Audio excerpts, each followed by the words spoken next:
Given that you've traveled many a back road, I'm guessing you've been to Hamilton, Missouri? Absolutely. Highway 36, just east of Cameron. Best known probably as the birthplace of J.C. Penney. But that isn't why downtown Hamilton is such a busy place these days. No, it's almost like a vision quest for quilters anymore, thanks to it being the headquarters of Missouri Star Quilt Company. As producer Ashley Holcroft shows us, family and fabric are coming together, creating quite a quilting empire in rural Missouri.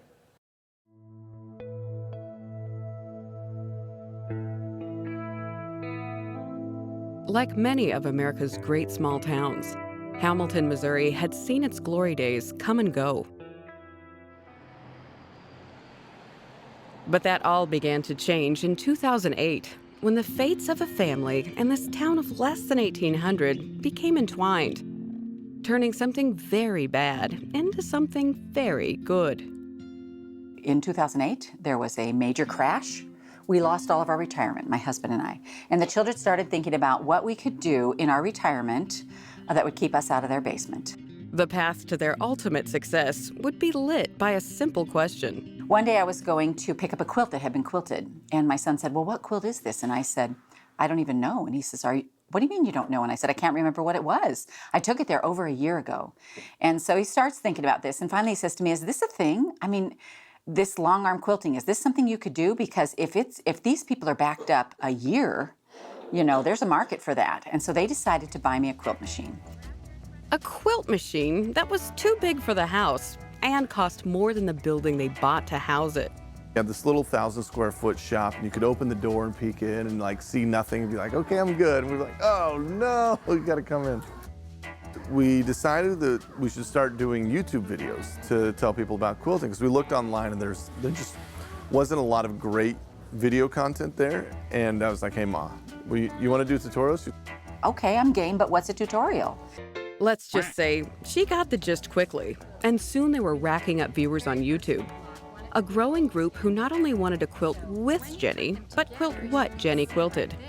People started calling us and they would say, "Hey, you know that fabric you used in that video? I'd like to buy some of that." And I was like, "Well, that's my fabric." And they were like, "Well, I want some." And I'm like, "But it's mine." You know, and they'd be like, "Well, where did you get it?" And I'd be like, "Oh," I'd think back and I'd think, "Oh, 1984, Ben Franklin." You know, I had no idea where I got that fabric. So I said to the kids, maybe we should think about selling fabric. So we checked into it. We couldn't afford it. But help was on the way. Enter the newly minted Moda pre-cuts. So it was one square of every fabric in the line, and they were in these little packets. So I would make a project out of the packet, and we'd buy one bolt.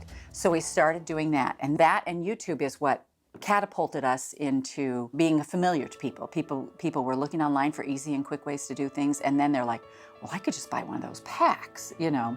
And so that's really kind of when things started getting a little bigger for us.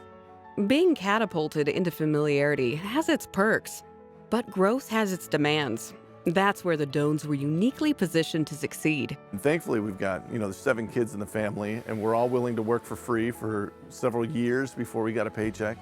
And by doing that, we were able to pivot and iterate and try and do things, and then we finally found stuff that stuck. We are a normal family. We all are very strong, opinionated people. We all don't have any problem sharing our opinion, but the reason we have owners is because the buck has to stop with somewhere. Now, in the beginning, the kids said, "Mom, do you want to be one of the owners?" And I don't. I'm a really good worker. I'm a really good face for the company, but I don't own the company, and there has to be somebody in charge. Of Jenny and Ron's 7 children, 5 work for MSQC and 2 are owners. Sarah is in charge of the customer's experience in town. How we've decided to do it is kind of get different styles of fabric per shop. There was a bunch of buildings available that were kind of just sitting, that hadn't really been rented out. And so we just kind of purchased one at a time, and we've been able to bring them back to life, essentially. First we were worried, would people want to walk from store to store? It's outside, it's Missouri.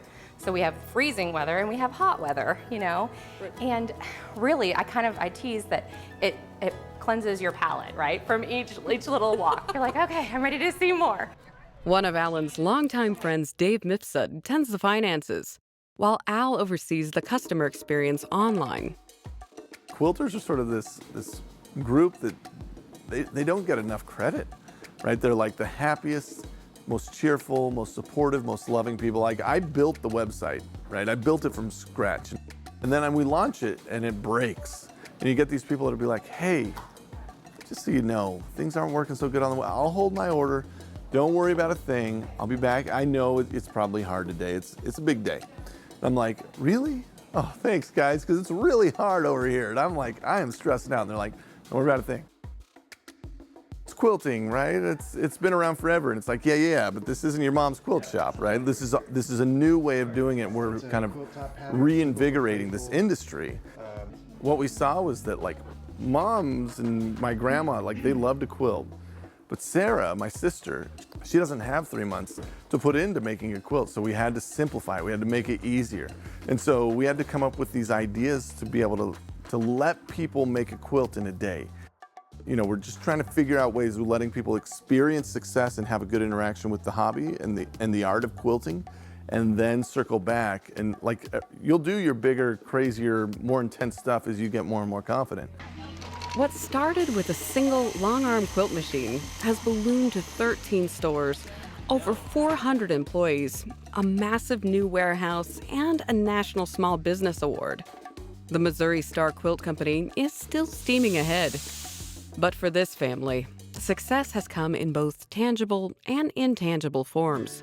What I didn't realize in the beginning was, for me, this was all about sewing, and I really thought I was sewing. Now these letters start coming, and they come from women who are handicapped, women who have MS, a man with agoraphobia, who he says, I know I'm in a prison of my own making, but for the first time in my life, he says, I feel like I am doing something that matters. Who gets to have those kind of stories told to them? Who gets to do that? It's been more than anything I ever dreamt of.